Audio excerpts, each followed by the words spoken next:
getting closer to getting that on the desk of President Trump before Christmas. Right. Well, the House will be voting on it tomorrow, and there's not much mystery as to which way that'll go. Then it goes over to the Senate, and they have 10 hours of debate that they can take up with that bill. So that'll push the passage there Tuesday night, perhaps even Wednesday. Republican leaders insist that they have the votes. There are a couple of question marks, but leaving nothing to chance, they've announced that Vice President Mike Pence will be postponing his trip to the Middle East, which he was supposed to leave on Tuesday night after the vote, but with the possibility that it'll be going into Wednesday, he's going to stick around. And they have, once that's done, it'll be headed to President Trump's desk for signing and enactment into law. Okay, so might be finally putting that tax reform package to rest with a nice little bow before Christmas, Joe. But Right. There's more messy stuff to come, right? I mean, is it possible we might see a government shutdown on Saturday? Well, there sure is. They've got a lot to pack in before they leave town.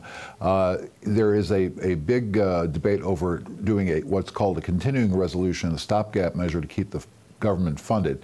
There was one big breakthrough, though, today. Just a little while ago, House Republicans announced that they have got a substantial package, $81 billion for disaster aid for Texas, Florida, Puerto Rico, and for the wildfires in California. Right. That will be attached to that stopgap measure, and that'll be a sweetener that'll attract a lot of votes. There are still a few other issues that have to be resolved and tacked on, perhaps in the Senate, but this gives it a step in the right direction in terms of getting that passed before the funding runs out midnight on Friday.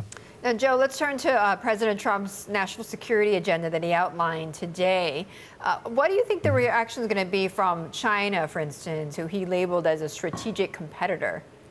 Well, some of the language in the strategic document itself was a little bit tougher than what Trump said in his speech. He did add that Russia and China, which he labeled as the two main competitors and rivals to the United States, are also potential partners. China has been rankled in the past by the language of this strategic competitor. Former President George W. Bush had used that term in the campaign. The Chinese raised some objections, and it was sort of dropped from official documentation once he got into office. It is more tough talk, although it's not surprising from what he said during the campaign.